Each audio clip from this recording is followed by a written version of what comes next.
if you were to build a building on a set of prescribed 10 rules of architecture, well, then we can take that building, we can put it on the wall, and we can be like, well, you only got a 7.5 based on the 10 rules of architecture. Right. So now we can like start to measure it and all this kind of crap. You can't do that to run a shop. There's nothing you can, like, you have no yardstick other than human experience to go criticize that building. Like, what yardstick are you going to use to criticize that building? So talking about what excites me is the possibility to allow intuition gained from all things surrounding a project to form a project. And how do you let that happen is really a skill and is really quite difficult. You know, maybe that makes sense to me now why a lot of successful architects are in their 50s and 60s. And those of us in our 30s and 40s are like, this sucks. This is so hard. How do you bring this all together? Yeah, to really bring something truly astounding together, you know. Welcome to Architecture, Design, and Photography. Today we are speaking with architect Caleb Johnson, the principal of Caleb Johnson Studio in Portland, Maine. Caleb received his Master's of Architecture from Andrews University in Michigan. After working for Stephen Blatt Architects for a few short years, he went to open his own firm in 2003. Caleb Johnson Studio has won numerous awards for their designs and have been featured in publications including Dwell, Architecture Digest, Maine Home Design, and Design New England. And you are also one of the 5 under 40, I believe is the name of that, which is a big award. Our interview today is sponsored by Maine Home Design. Don't miss Caleb's AIA design theory in the upcoming April issue of Maine Home Design. Thank you for coming into the studio today, Caleb Johnson. Fun as always, Trent. Fun as always.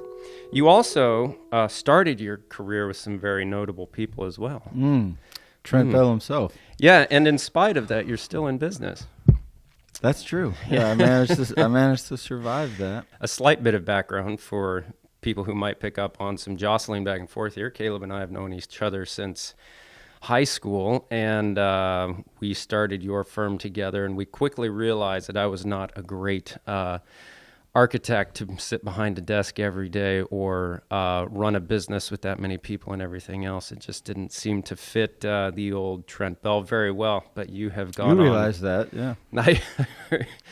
You have gone on to do it with great success, great rewards, and I've been very happy and lucky to be able to help you in that through the architectural photography side of it, which has been pretty cool. And to watch your guys' projects go from, hey, you're getting some good stuff, to like, wow, better, and better. It's pretty cool. We're trying. Aside from that, what's got you excited about architecture these days? Wow, Trent. Yeah, what's got me excited about architecture? I think it's just being curious right now. I think if you're really if you're curious and you're looking, then when something happens, I'm really trying to notice things that have I would say even an emotional effect on us. Like I want like design-wise, spatial-wise, right? All these things, trying to find these things that that produce specific feelings within people and experiences that enhance life.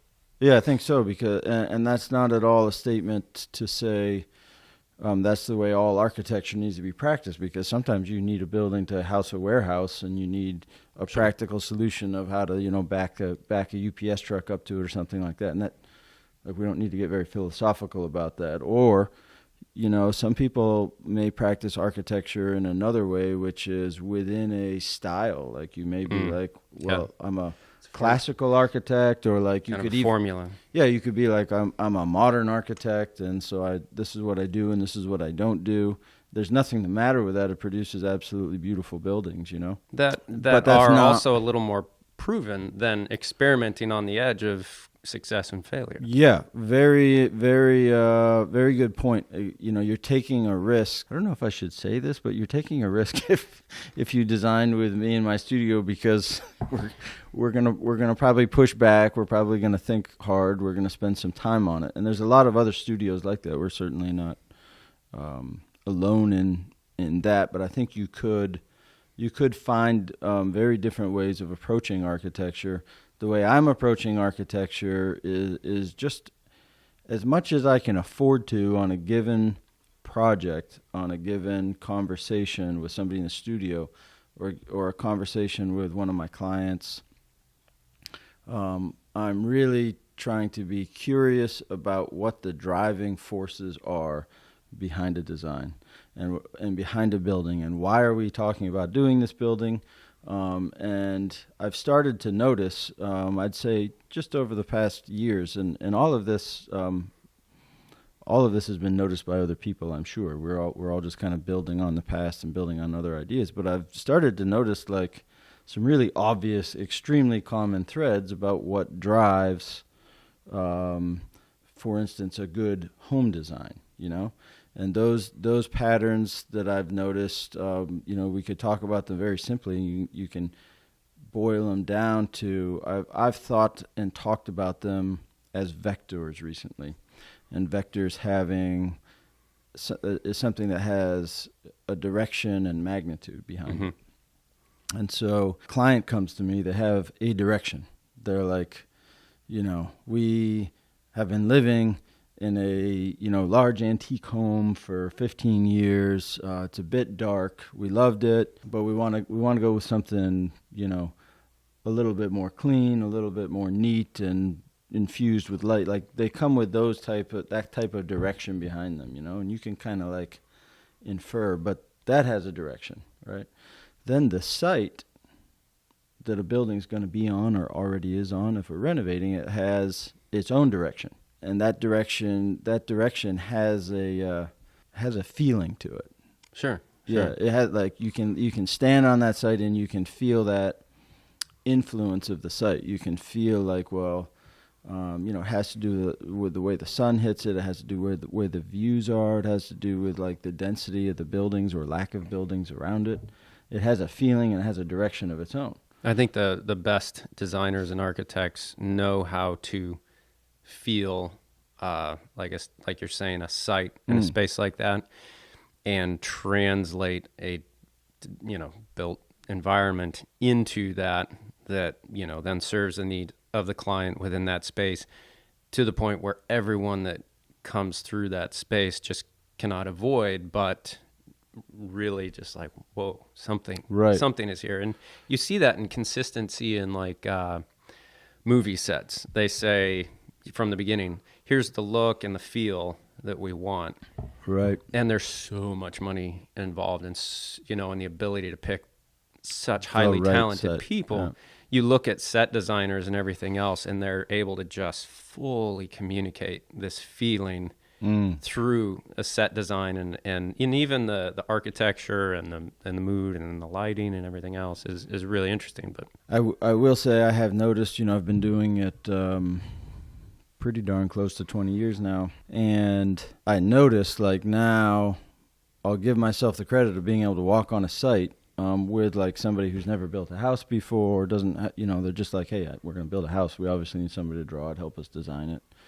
They find their way to our studio. I've noticed that practice of kind of feeling, like understanding what this site has, like I can come to it with experience, and this is the important part, kind of an open mind now. Mm-hmm. Like as close as I can get to not having an agenda about like what does this site want for a house. So you are that guy who can now just walk onto a site and say that the site is telling me. That's a little embarrassing to say that. Yeah, but it's almost like well-witching. It kind of is. Because when I circle an interior space, I used to fret and fret and fret and be like, I think this is the composition that's best going to tell this space, but I don't know. And I'd keep moving and I'd keep moving and I'd keep looking. As you photograph an interior space. Right. Now I can walk into a space and it's completely like just fitting a key in. You're right. Like as that key's going into the lock, you're just walking a space and all of a sudden, there it is. I know it's the same experience. It's the same experience. And I can verbalize it, and I can tell a client why this is better than that, and that's better than this. And nobody argues with Trent. They're like, I'm paying you this much. Like, just great, do it if that's what you're feeling. But the ability to communicate your reasoning for why you landed there is a really good thing because it ups the level of all boats. They take that with them in every other aspect of life. There'll be a little light that goes on in their head, and it'll apply to even maybe where they place their lamp next to their bed that night or something. Yeah, so I agree, and it's like that now. I think you described it well. Is that it's to, and the same thing happens with a client as well now, right? Like I think a good architect. We're here talking about architecture. I think this applies to all fields. Everything I'm talking about here, like, applies to all fields. And creativity is what we're talking about here. We're talking about creativity, and I don't believe. I think you could be so scared of creativity as a person that you don't engage in it. But I believe living requires creativity. Yeah, it's interesting. Certain personality types do not look for the ability to solve problems creatively as much as they look for the answer to fit a myriad of problems. They look for, and I've experienced this with someone that I know, that when that person was looking at any design layout, this person wanted to run it through, well, does the ratio work in accordance with the golden section or something? Yeah. And this person wouldn't share their opinion on that until they could know the dimensions, and then would share their opinion. And that's, to my take on it, that's just it's a conservative personality, working to structure their life, because that's what they do. But it could be pretty safe. Like you could, like you could by that method, you could end up with a pretty predictably good building. Yeah, I mean, traditional, nice, classical buildings that have stood the test of time. Yeah, and like the city of Portland recently, I would have people who push back on me on this, and I'm completely fine with that. But the city of Portland's trying the same thing. They're like, here is a formula by which you should build a building here. And I'm like, I'm all set. Like, I'm going to figure this out on my own. Pound sand with that formula, which doesn't work when you need when you need their support with a building permit. But that's beside, you have to conform, which is hard for some of us. But the point I was making, which I think you're agreeing with, is like, what I am noticing is I'm condensing down to three major categories, the influences that typically come into a design, the design of a building.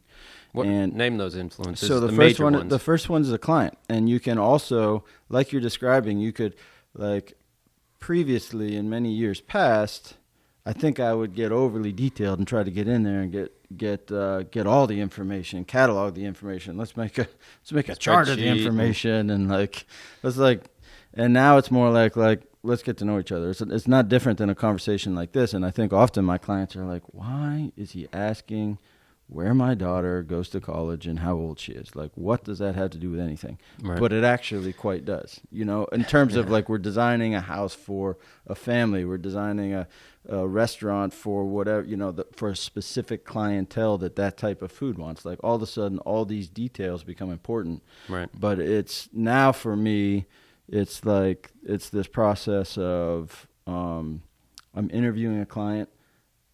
I'm actually just trying to feel them, and I'm just going to kind of go with it. I'm not going to get all analytical about it. Same thing happens to a site. You stand out there. This is the second big category: a site or an existing building. Like, you can be out there, and you can just be kind of looking for the influence, the kind of forces of the site, not in a mystical way, just in maybe there is, I have no idea, but you can kind of. Well, I remember when you built your first house, you went and camped on the site for like a day or two. Yeah, and I think I got when I did that, I think I got the site right in terms of, this is the place to build. Like, 7 acres, where do you build? Like, well, how do you figure that out? Right. Like, and I didn't even really know. So, but I think I got that right. But I think some things on that particular house I got wrong. I've never been, like, super proud of that house, but it's a strange situation where people are still calling me about this $130,000 garage. It's like, I'm like, I basically built the cheapest thing I could build. But I think the site was, I think the siting was right. That's probably what I did the most correctly there, is got the siting right. And it's not so simple as just like, well, the view's right and the solar orientation is right. There's something more there. There's something about really the experience and feel and the time of being there. Yeah. So that's the second major influence. First major, client. Second major is the site. And the third one is the studio. Like, who's going to put all this stuff together? Mm-hmm. And so the studio has a personality and a character and a as I describe it, like a direction and a magnitude of its own, right? And one thing that early in my career, like, all those things could be going in completely different directions.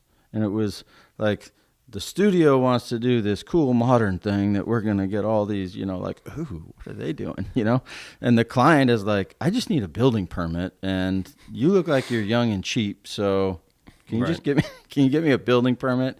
And you seem enthusiastic, so great. But they're going in one direction, I'm going in the other direction. I'm not really listening to them. I've got my own agenda, like that was the first couple of years of my existence. Right. And then the site, like, well, how the heck do we, the direction and the forces behind those three major categories, like, in my first years, and I actually did a sketch on this a long time ago, they were not aligned. Like, this was a mess. This was like a bird's nest of, like, unresolvable, And so now what's happening, which is really great, I think a natural progression is, like, those major forces, like, by the time I've agreed to work with somebody and they've agreed to work with me, we're fairly aligned. Not perfectly, right? But we're fairly aligned. Like, I'm not pulling in one direction, they're pulling another direction. We might not, the whole process takes some time to get all three arrows going in the same direction, but it's not super painful. A painful thing is construction is, as I well know, grossly expensive and getting more expensive, and it's like, but people don't. I'm just telling people that, so that's an aside we don't even talk about. That's just something that all architects and all builders and all clients have always had to deal with, and it's still the case. But I think that's one major thing.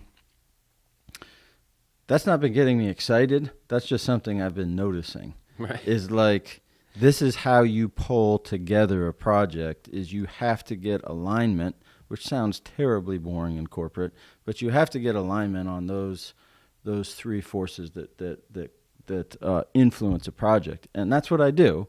And I guess what is kind of exciting for me at this time is, like, forget the dry analysis and all the, like, stuff that goes along with that to try to convince us that we're right or convince somebody else. Like, let's have conversations with all three of those things, and let's be curious about each, kind of the essential longings of each one, find out what they are, and then gradually align it in kind of a patient, confident way. Right. And importantly, keep a very open mind about it. Because if you don't have an open mind about it, then I think you've already squashed curiosity. Right. I've never thought about that before, but if you don't have an open mind, then how are you going to be curious? And if you're not curious, how am I really going to find out, what's important to you? I would think the people that naturally gravitate towards wanting something to be created through an open-minded process are going to find the architects that match that. Yeah. I could list off 5, and that's pretty easy. Yeah. And the people that want something far more traditional are going to gravitate towards an architect that's going to be a little more just kind of formulaic, and it's going to be you'd probably drive by it and it'll be like, wow, there's another great main home that, I mean, you can, anybody, like, you can build great buildings without architects, right? It's not depends. It's not impossible. It's a different thing than I'm doing, and I'm not, like, so I'm very, given the personal journey you and I have been on, since we were 15 to now we're 40s, like I'm very careful now to realize the way I do architecture is by no means the right way to do architecture, and by no means the only way to do good architecture. It's just the way I do architecture. I feel so incredibly dull that it took me 40 years to realize not everyone's the same. Right. Yeah, like to actually realize the depth at which people extremely, extremely differ. You know, like such a given. But yeah. Right, which is kind of like talking about what we're talking about here. Like, what excites you about architecture? Well, the site, the client, and the studio. Yeah, obviously. Yeah, that's what makes buildings. But I think the part that excites me there is the realization that we can be. I could get that portion of the conversation down to two things. Like, must be curious.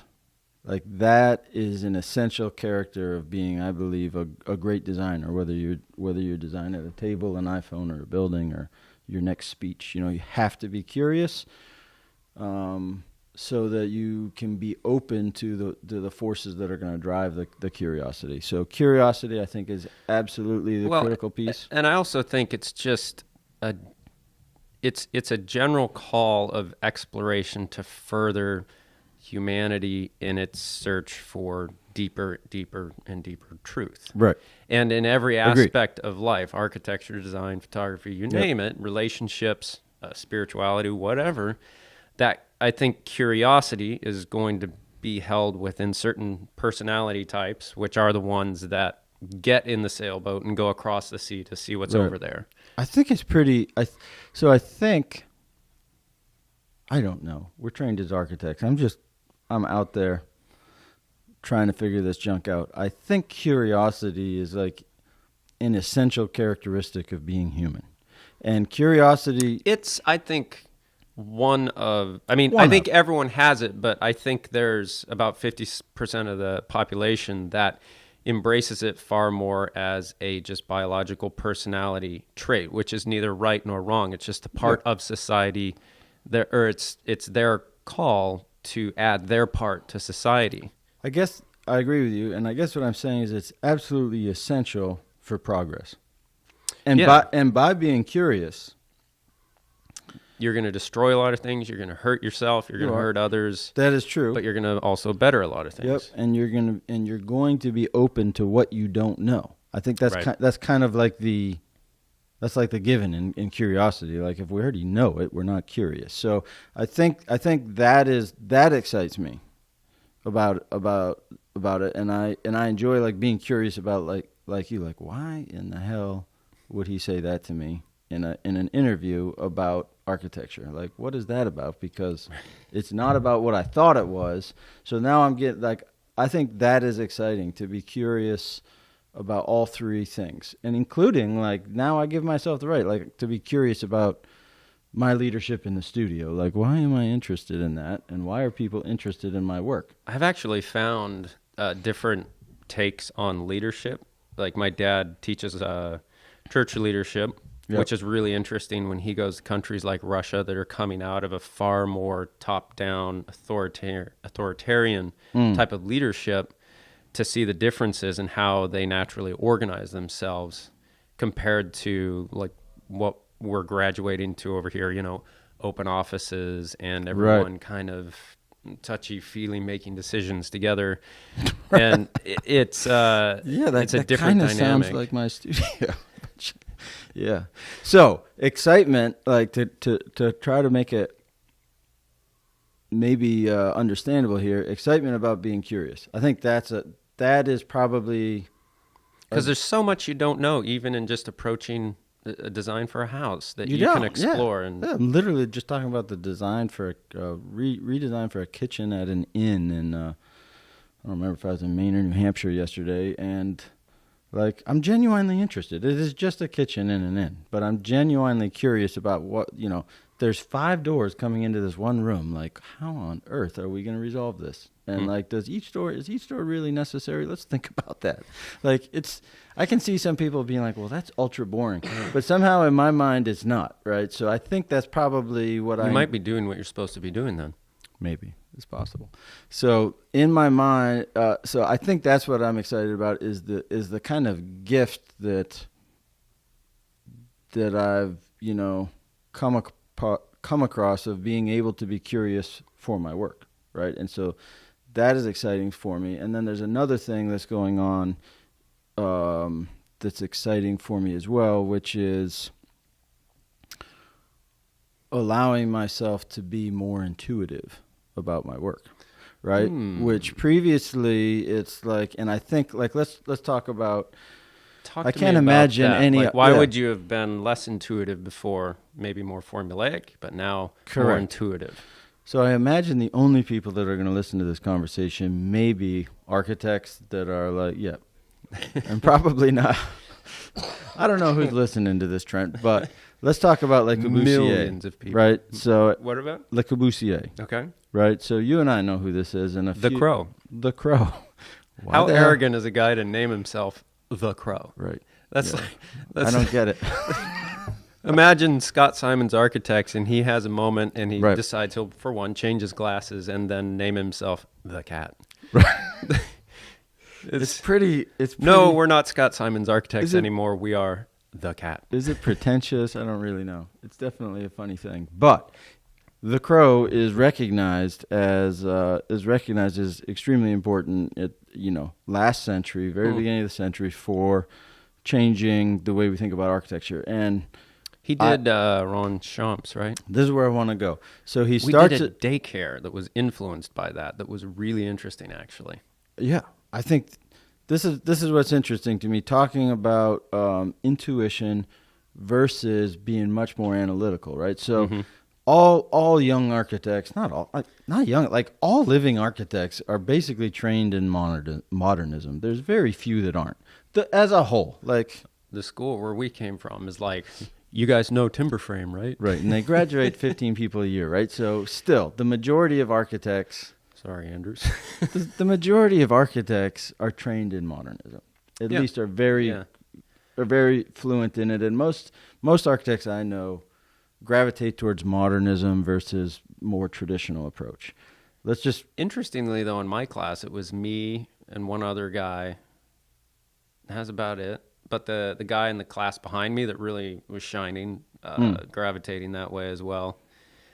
large percentage, and this is not necessarily the purpose of our discussion here, but a large percentage trained in modernism. He trained in thinking modernism and aspired to thoughts about, or aspired to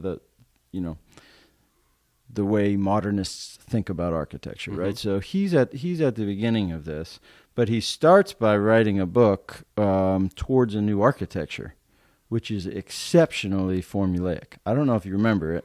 No, It's extremely formulaic. It's like all great buildings will have beyond pilotis, I believe is what he's saying, which means all the columns are inboard, therefore the outside skin can be free.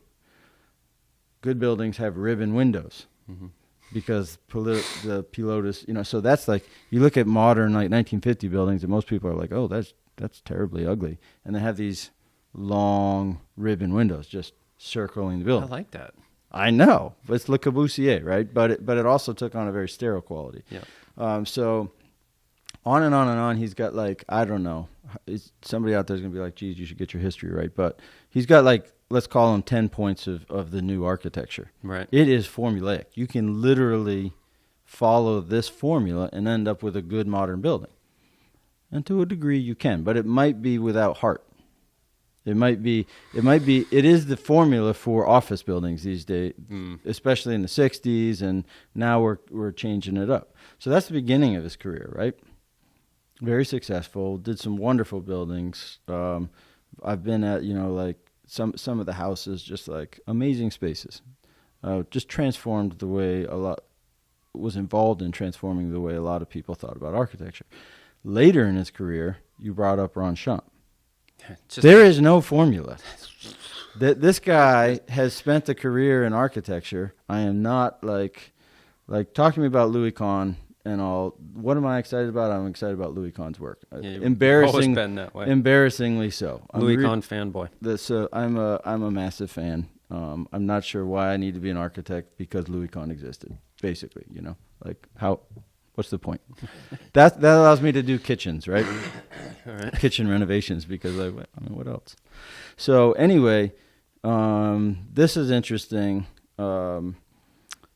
That I don't know if it was. I know it was late in his career.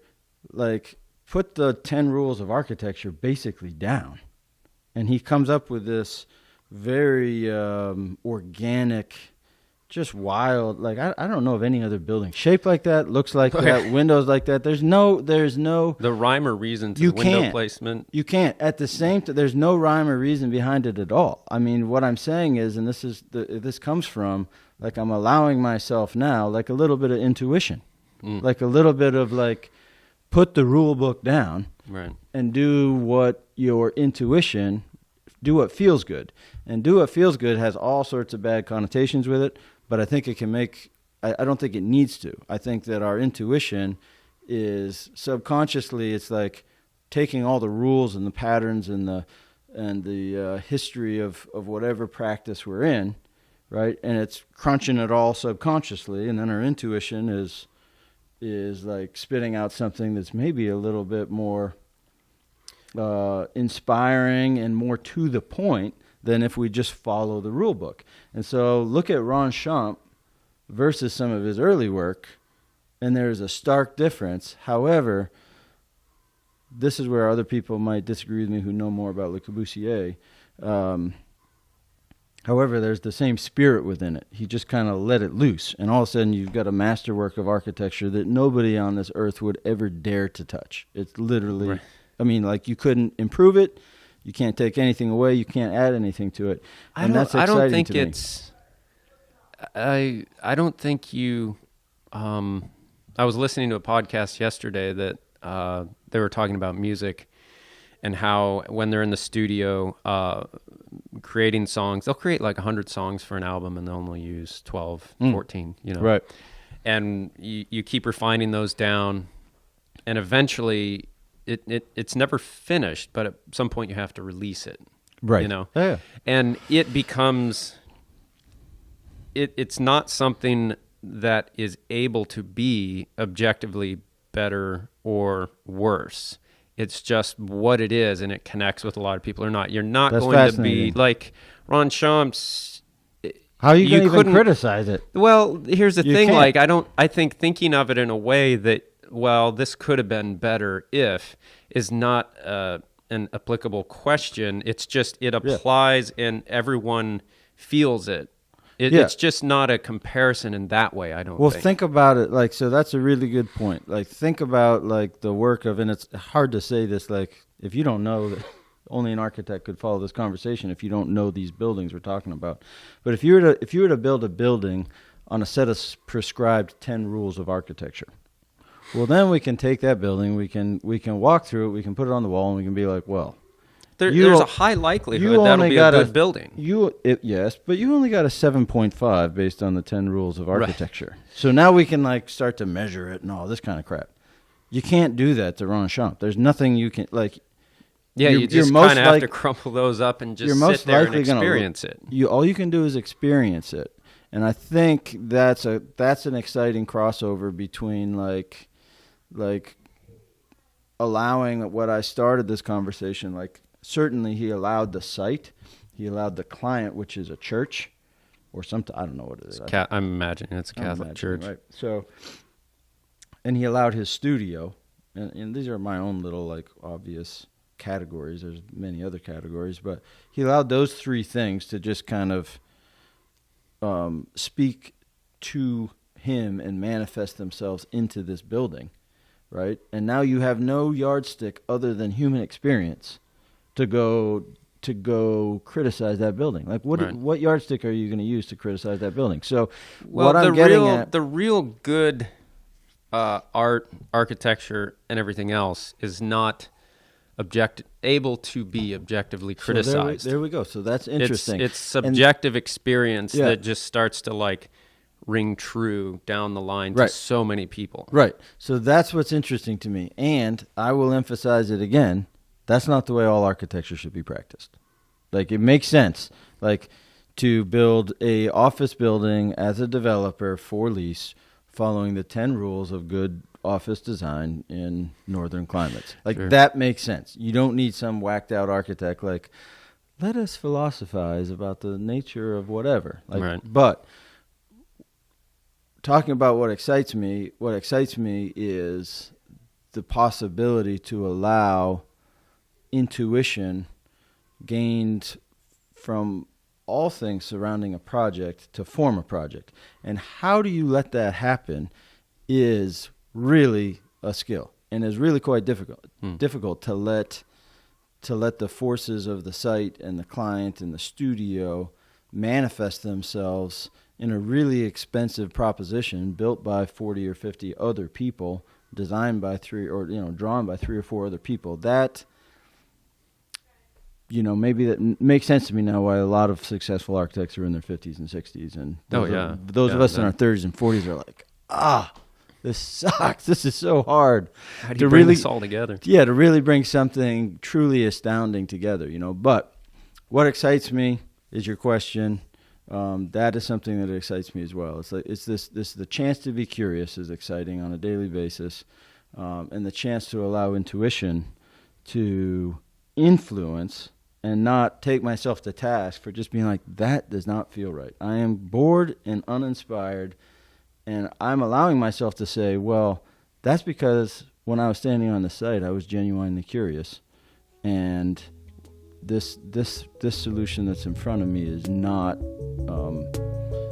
being influenced by the site, and I can feel it. And just allow that to be intuition rather than something we're going to put check marks next to. Well, I think that is a good place to put a bow on this. Thanks for coming in today, man. Pleasure. It sounds like a spaceship when you say it that way.